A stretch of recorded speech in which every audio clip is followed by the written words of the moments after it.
Starting off, we actually have a Daily Wire article. We have Jew hatred on campuses. Will America tolerate it? So, if you do not already know, we had a couple days ago a conference with MIT and Harvard. These deans of schools actually went in front of Congress and were answering questions. At MIT, does calling for the genocide of Jews violate MIT's code of conduct or rules regarding bullying and harassment? Yes or no? They've targeted at individuals, not making public statements. What actually resulted in this interrogation into the deans of these very, very highly looked at colleges? Well, I'll tell you, quote, does calling for genocide of Jews violate your code of conduct rules regarding bullying and harassment? This is the question that was asked of presidents of the University of Pennsylvania, MIT, and Harvard on Tuesday in Congress. Not one president simply answered yes. High school seniors have a lot on their mind beyond the regular trials and tribulations of the American teenager. Upperclassmen in high schools across America spend much of their time deciding which college they should attend. These options are vast. The American post-secondary educational system is robust, and the options are aplenty. But for American Jewish high school students, the question they suddenly need to ask is whether they will be safe on college campuses for their choosing. Unfortunately, the answer at many of our nation's top universities is unequivocally no. This is where we are as a society in America today. The data is as stark as anecdotal evidence. Even before the outburst of overt and aggressive anti-Semitism on campuses that came after Hamas's atrocities, inhumane terrorist attacks on Israeli civilians on October 7th, Jewish college students are not feeling safe on college campuses across the country. Now, I want to take a little pause right there because we do have a lot of reports coming in from people that have been going to these universities, these very same universities, saying about the horrors that they're facing. They're walking to class. They have people attacking them. They have people, they can't even feel safe going to their own college because of the fact that these people are being attacked just because of the religion that they are. We are going back in time as a society. We are going back in time as a civilization. And it's sad. It's devastating. We're going back to Nazi in the schools a year prior to the October 7th attacks. Almost 75% of Jewish college students in America directly experience anti-Semitism. Anti-Jewish hate crimes led the FBI statistics of hate crimes against a religious group by a large margin. Even before the school year's explosion of anti-Semitism, the anti-Semites in and around college campuses often yelled foul when being charged with anti-Semites, and instead often resorted that they were simply anti-Israel, anti-colonization, or anti-Netanyahu. In a desperate need for finding a cover for their Jew hatred,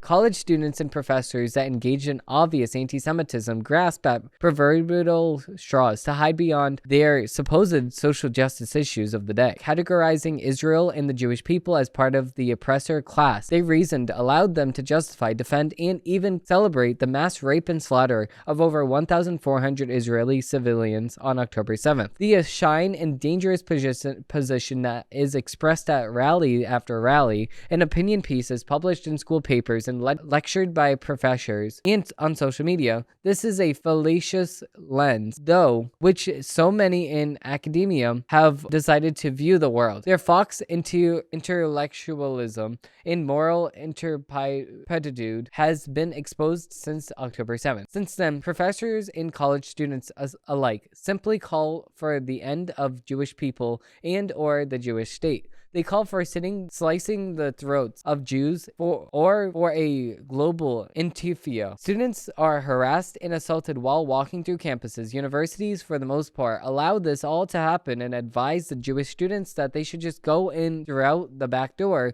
or hide in the library until it's over. Gone are the days of intellectual debates on college campuses where viewpoints are expressed and deliberated. After years of telling professors and students alike that language can be violent, microaggressions are to be challenged, safe spaces must be created for marginalized groups, and equality offices must be established to protect all students, it turns out that none of these platitudes apply to the Jewish community. When it comes to Jews, students and professors seem to have a carte blanche to call for their murder, celebrate their mass rape, and to harass and intimidate Jewish students across the country. Today, many college campuses are more reminiscent of the 1930s Germany, where the Nazis pushed their ideologies, than the American university system system that educated so many for the past several decades. The American people heard 3 university presidents testifying before Congress about the rise of anti-Semitism on their campuses on Tuesday. The hearing was jaw-dropping. For the most part, these elite university presidents at UPenn, MIT, and Harvard refused to clearly condemn anti-Semitism and seemed almost smug in their responses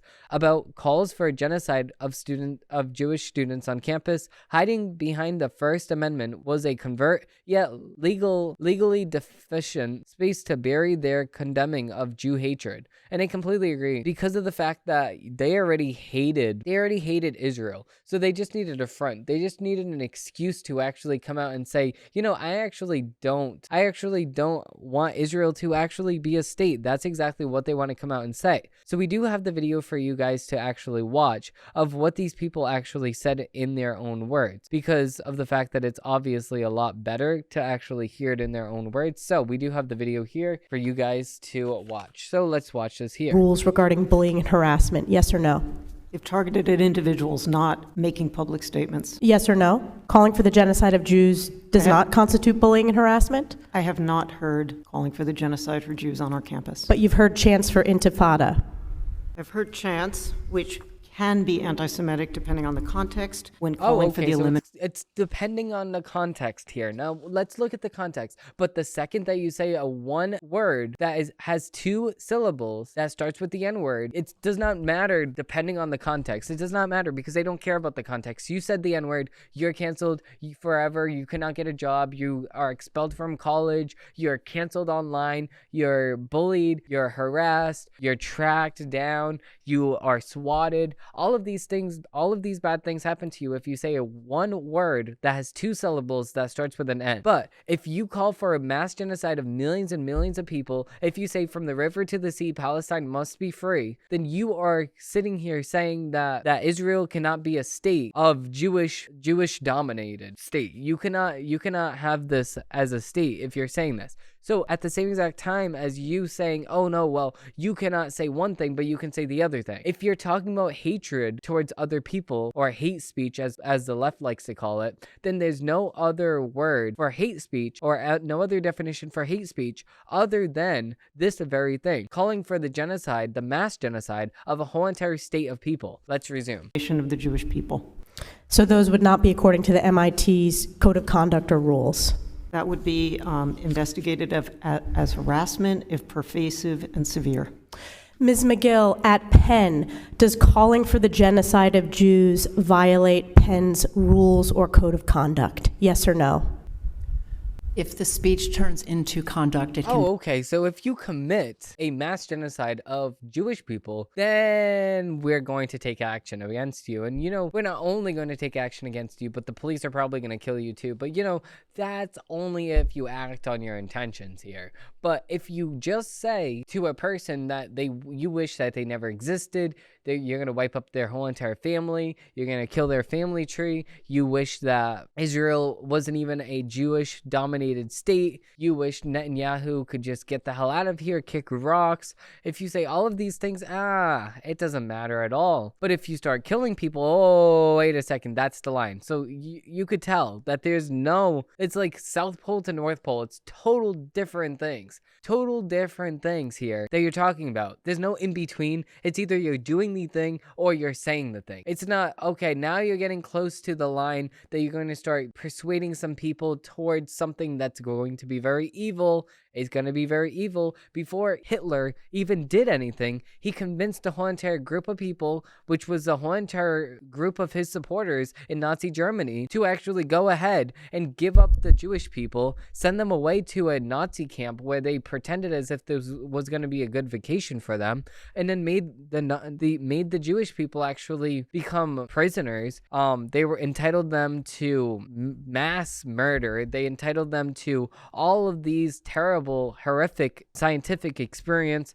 I mean, it's just beyond me. It's beyond explanation what Hitler did to the Jewish people. But also at the same exact time, we need to acknowledge the fact that Nazism that dominated in Germany during the 1930s did not just happen just in the blink of an eye. It happened because of the fact that he persuaded a whole entire country to agree with him. It didn't just happen right off the bat and said, whoop, 1 minute we are speaking, the next minute we are going out and committing a mass genocide. No, you convince people, you keep on convincing them until they actually vote for you in, and then they vote for your policies, and then those policies are the ones that actually killed the Jewish people. So how about if we just stop pretending as if these people are not anti-Semites, and they should just draw a mustache on their face like the Babylon Bee said, and they should just have the Nazi mustache at this point, because they're just doing the bidding of Nazi Germany, but in the year 2023. Let's resume. Be harassment, yes. I am asking, specifically calling for the genocide of Jews. Does that constitute bullying or harassment? If it is directed and severe or pervasive, it is harassment. So the answer is yes. It is a context-dependent decision, Congresswoman. It's context-dependent decision, and then if you say, like I said, if you say a two-syllable word, that one word that has two syllables that starts with the letter N, it does not matter the context whatsoever. You said the N-word, you are being canceled, you have your whole entire life ruined. But if you call for the mass genocide of a whole entire population of people, then context matters. Context matters, right? From the river to the sea, Palestine must be free. You need to get the whole entire state of Israel that has millions and millions of Jews, get the hell out of there. While you're getting out of there, we're going to kill you. But the whole entire genocide thing, it doesn't matter. It doesn't matter until you actually act on it. That's what this person's saying. Text-dependent decision. That's your testimony today. Calling for the genocide of Jews is depending upon the context. That is not bullying or harassment. This is the easiest question to answer yes, Ms. McGill. So is your testimony that you will not answer yes? If it if the yes speech or becomes no? if the speech becomes conduct, it can be harassment. Yes. Conduct meaning committing the act of genocide? Yeah, disgusting. The speech is not harassment. This is unacceptable, Ms. McGill. I'm going to give you one more opportunity for the world to see your answer. Does calling for the genocide of Jews violate Penn's code of conduct when it comes to bullying and harassment? Yes or no? It can be harassment. The answer is yes. And Dr. Gay, at Harvard, does calling for the genocide of Jews violate Harvard's rules of bullying and harassment? Yes or no?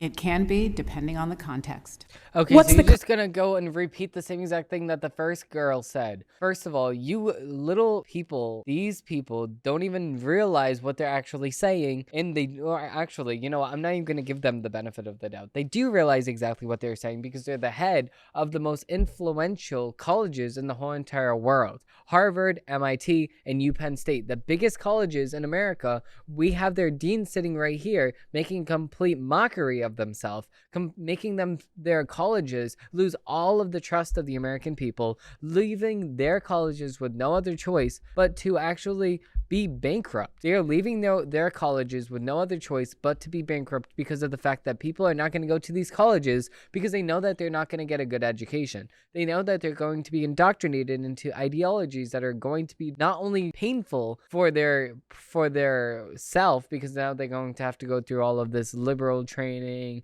and all this and that and this and that, and saying how bad the country is and all of this indoctrination. But not only that, but also you're going to be in debt for hundreds of thousands of dollars after you graduate from these schools. And then what do you have? You don't even have a good education. You have a bad, horrible education that has no grounding in reality. And you can be self-taught by Google and Wikipedia for free. And you can get a better education than this. Let's continue. Context.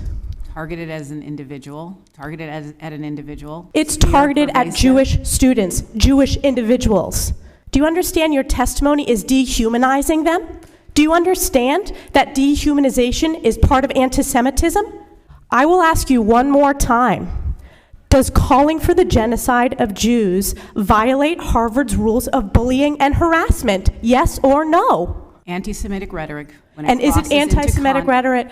Anti-Semitic rhetoric when it crosses into conduct that amounts to bullying, harassment, intimidation. Okay, That but what is bullying, harassment, or intimidation? What is that? Can you explain exactly what that is? Because you can say right off the bat that the one word that has 2 syllables and begins with the letter N is bullying, harassment, and intimidation. If you just say the word, if you utter the word underneath your breath in the direction of anybody, you will be canceled. It does not matter on which context that you say this one word that has 2 syllables and begins with the letter N. It does not matter. But if you sit here and you call for the mass extermination of a whole entire population of people, then it's fine. It's fine and its context matters. Reasonable conduct, and we do take action. What action? So the answer is yes, that calling for the genocide of Jews violates Harvard Code of Conduct, correct?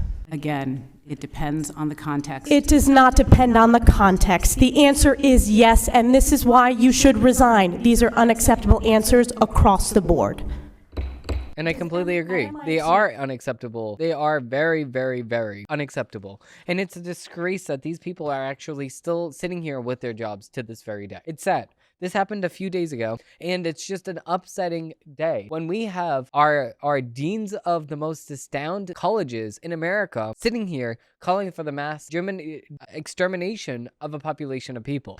Context matters, though. Context matters. We'll see about that when the next George Floyd happens. We'll see about that when there's a next situation where it involves a person of color. We'll see that. We'll see a person. We'll see how far they would actually go with this before they actually put their foot up their mouth. Before they actually contradict themselves in a very public way. Because it doesn't even matter when they do contradict themselves, because of the fact that, yet again, we always have the same exact situations happen. We always have this, not this very situation, but we have other situations that happen. They get contradicted, and then they just do nothing. They're like, oh, well, I got contradicted. Oh, well. There's no effect. It has no effect on them because they're just so used to being wrong that it just does not even matter at this point. It doesn't even matter.